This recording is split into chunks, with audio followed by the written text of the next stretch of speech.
láyé olúgbọ́n mo ké borùn méje ẹ ò máa kọ yí lórin láyé àrẹ̀sà mo ké borùn mẹ́fà ẹ ò máa kọ yí lórin láyé ìsẹ̀yìn èmi ra kókò mo ra rán mo ra sányán bàbá sọ àfọ̀lẹ́ ló lè pélé.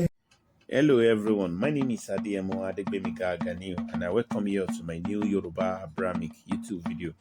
Today I want to talk about the ancient Yoruba people's experiences in North Africa with the Egyptians, with the non-Yoruba tribes within African and also non-African tribes from Europe and everything. People like the Persian, people like the Gentiles in collective. So these are collections of different accounts I came up with. I try to use my initiative to illustrate it so people can be able to relate with it and do more further research, because these are researchable facts, not something of a self-wish or opinion. So let's quickly jump into it. First of all, let's start with the comparative research report from the article of Ile-Ife, a German anthropologist and historian in the year 1974, who on the basic comparative research between the dynasty traditions of the Oyo Empire people from West Africa and their remnants, or they are also people in Near East, Northeast Africa, better known today as Middle East, who in his article did intellectually also ascertain, he said, and I quote, that the presence of the Oyo few migrants that they did settle around today's North Africa, straight down to the Northeast Africa, better known today as Middle East. He further said that these Oyo migrants, better known as Oya Shejola or the Israelite, the portion of them with their other ethnic group, they indeed dwell among the Assyrians and also returned to West Africa from the starting of the 8th to 17th century BC, and also after the fall of the Samaria in 1722 BC, which led to why they were kicked or evicted to the land of the Syria, which basically made them to be part of the ancient Phoenician group of people colonies within the extensions of the Egyptian annex. And also, when we are talking about Phoenician today, we are collectively talking to the group of people like the Lebanon, the Jordan, and Co., and within the annex of Egypt. And this were also testified by another historian known as John Morel, who also in his own statement said, all the races known to me, the Syrians, and are certain from West African tribe, are who delight most of the proverb, would lead to hold the suppose in conclusion, which means that these people in migration were part of those who founded the Syrian area, which is the Phoenician. In a nutshell, different scholar accounts, archaeological reports, prehistorical record, has indeed proven that the Yoruba people indeed made their mark known across North and Northeast Africa, which is today Middle East. As a matter of fact, more early historian, people like the Constantine de Voli, also did ascertain, like I said in my earlier video, he did made it known clearly that the Negroes or Aniogo Hanago, all the way from Negro lands, were responsible for the ancient Egyptian civilization, which led to why the like of the Phoenix, the popular Phoenix in ancient or intellectual, the likes of the Phoenix were in the mirror image of the intellectual foundation built by the Negroes and Niogo, their majority stock, who are in today's southwest of Nigeria. When we talk about the Negro, you don't need to go further. It's a clear thing that Negro land is in West Africa. And when we're talking about the main Negro, they are the people at the Delta area, starting from Oyo, Dahomey, Ghana, and these are the original Negro, because that is where the foundation of Negro started from. Coupled with another German scientist who said during their excavation, during their testing of different Egyptian tomb, finding different remains of the royals, which said in his own shock that each time we try to dig up an Egyptian tomb, we were expecting to see the native black Egyptian people, but instead we continue to see the Negro Negro grave or the Negro remains. All of this reasoning is basically showing that the Yoruba people were forced to reckon with in antiquity. They were all over the places. The Yoruba political presence, historical record, civilization was far beyond today's Nigeria, let alone the British colony, which has now shrunk them to the southwest of Nigeria. And like the Yoruba adage goes, he said, "Èso tí ó bá pọ́n láráyé máa ń ju òkúta fún," meaning that it is only a tree with the ripe fruit like mango, that the humans always love to target most, try to unsettle, and always try to stick around with. Because if you're going past a river or a tree and you see a ripe fruit, you are likely to stop by and stone it. So one way or another, you are unsettling the tree. And this has always been the case of the Yoruba people in antiquity, who dwell among the non-Yoruba majorities. These Yoruba people in North Africa continuously facing different discrimination at some point, and which also sometimes resulted to why they continue to be evicted from one region of sport to another. At least there are record of them being enslaved in Assyria. There are record of them being enslaved in Kemet, particularly by under the Ramses II, the son of Seth. There are record of them being injected from the Syrian in Morocco area, northwest Africa. There are also record of them being like when the king of Esera of Aksum and the Romans allianced to defeat the Nubian people, who are better known as the Upper Ethiopian in Nubian land. So the Yoruba people has always failed. Either they are called the Negro, they are called Nuabi or Monuabi, and they never find rest, like the Bible said, until they eventually return back in reverse migration to West Africa to integrate back to the initial tribe they emerged from. Interestingly, among all these challenges or intimidation which the Oya Sheriola encounter during their time outside West Africa in North Africa, nothing was compared to what they went through in the eyes or in the hands of those who are non-Africans at all.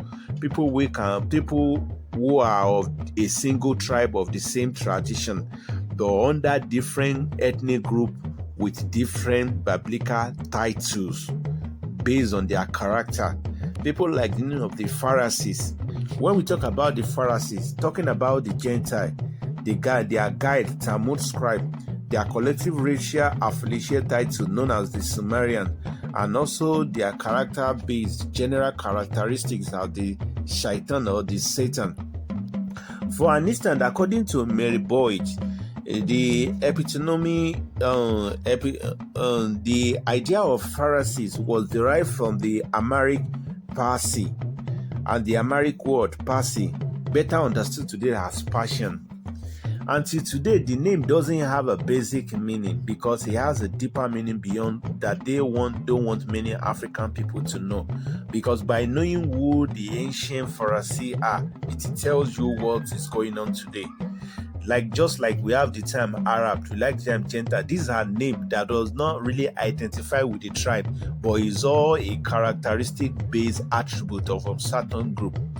Historians argue today that the name Pharisee is either mean the idea of separation or either mean the idea of separation or part of a Jewish political movement group. But we all know for a fact that can't be true, because those who now parade themselves as modern Jews aren't the original Jews. So the Pharisee can never be associated with the title with the Jews, because when we are referring to Jews, especially the Toraic Jews, we are actually referring to the ancient Black African people, not those which we see today. In other words, the term Pharisee etymologically was derived from a Yoruba word, the people of the concern about the Torah, that was derived from Iferan Oshi or Radarada. Iferan in the Yoruba basically means to indulge, to normalize, or to cultivate a sort of a culture. And Oshi basically means irrational things or abnormal acts. While in generality, it basically means people who indulge in unbelievable, irrational things. and which basically led to why every verses of the Bible that relate to the Pharisee people highly spoke irrational things about their action, their way of life. You can see a reference to that in Matthew 23:13, where he actually defined the terms of Pharisee, or where he actually describe or the Pharisee as people who are not righteous, people who are caught away from heaven. Like, woe to you, the Pharisee, you hypocrite! You have caught yourself up, or they shut yourself out of the heaven thing. So they've always been a transgressor. That is what the Pharisee mean. So when we are talking about Pharisee, that also translates to what we now later understood today as Persian or the Persians, which in another Yoruba title etymological was derived from Ipe Hassan. Ipe in Yoruba means callers, or a call, or something to minister a message. That is what Ipe means. Hassan means false message, falsifier, and collectively you can basically say these are the people who are false call, who promote false call about heaven. In generality, you can also say that these are the people who dress, act, pretend, and parade themselves as divine God's chosen people, but realistically they represent the opposite of what they seem to appear of. Bear in mind, these Persians are also ethnically the today's occupants of Arabian deserted terrain, which where most of them were actually Bedouin Arab before the Islamic conquest in 9th century. People likewise they are also the very people Bedouin either as Bedouin Arab or desert wanderer or Arabian desert wanderer before they established themselves. They were the one the Quran was actually referring to when it said they are people who are lost in disbelief. They are extremely aggressive, arrogant. They don't even know when to stop. And despite these Abrahamic descriptive natures of theirs, according to the text and the historical record, these people still ended up being the founder of the New Age Islamic institution. Can you just imagine? And we Africans still question why modern Islamic system from the set people now promote un-Quranic odd customs like underage couple thing and the aggressive way of justifying faith, stuff like that. And we know who the Gentile also is. We don't need to talk much because the Bible or the Torah equally describe them. The Gentile itself, the word was also derived from the pre-existing Yoruba term Ije, Etan, Ile-Ife. Ije means the beings, people or the beings. Etan means of deceiver. Ile-Ife, people of this earth.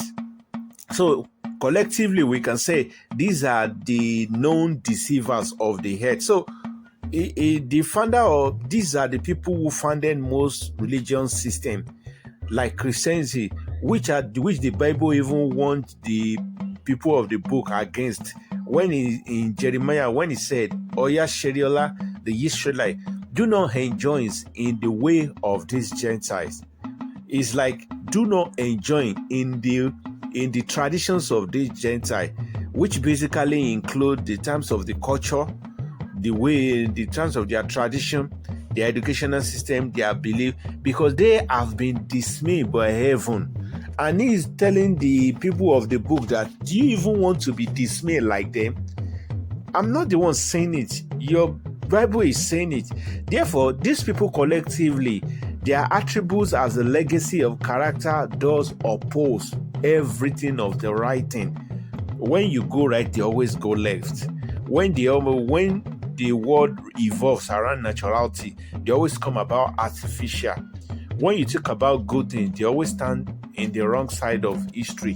When you talk, so this is what resulted to why they are being dubbed as the opposition, the adversary, the obstructor, people who do something contrary to reality, people who do things contrary to normality.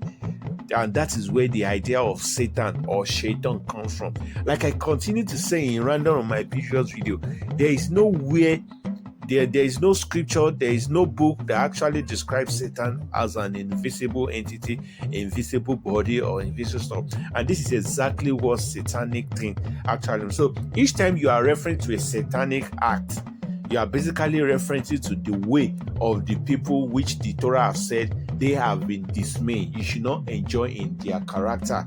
That is where. So people may actually continue to ask, so how come did I use the Yoruba words to, how come did I con all these words around Yoruba meanings? It's basically because the Torah we are talking about talks about the Yoruba people. It's about the Yoruba people's history. History in West Africa, to be precise, like circumcision. In Yoruba land, Ikomo Jomejo, doing 8 days circumcision is biblical. Ikomo Jomejo is our natural character. The homes which you like a cowrie, the cowrie shell which Babalawo use, the Abrahamic, the Ifa oracle, stuff like, is all about the Yoruba people. So if these Yoruba people narrations from the Bible is talking about the Yoruba people, why wouldn't I now use the Yoruba words to define each word? I say like the passion. I hope you get it. So it's all making that it's still about the people of the book, and I'm using the word from the people of the book to justify what they mean. Likewise, why he's also giving the exact thing they did in their lifetime. So it's a very complex thing. I will try and be saying it each little way I can, because I'm not a fluent speaker. But little, this is why I say this is my own narrative with different accounts. I have different accounts which I can be used, but I just always don't want to be. I don't want to make my videos to based on talking about different accounts. I want to have my own say over it, and also have to present it to you in ways that everyone can also relate with it. This is what I can say about the Yoruba people experiences in far north in ancient time from my own view of it. If you want much of this, there is a question too, like some of my subscribers that asked me that where did I get these books from? How can I get these books? Stuff like that. There is a guy who is into tech, into a digital library for an individuals offline. His company name is Neutron Tech in Nigeria. You can get many affordable books that you can't imagine from him. This is his picture. You can trace it, and if you want more about his information, I can lead it. You can get any of these books. I also get most of all these hidden books. Most of the book you can never see anywhere, or which will cost a lot.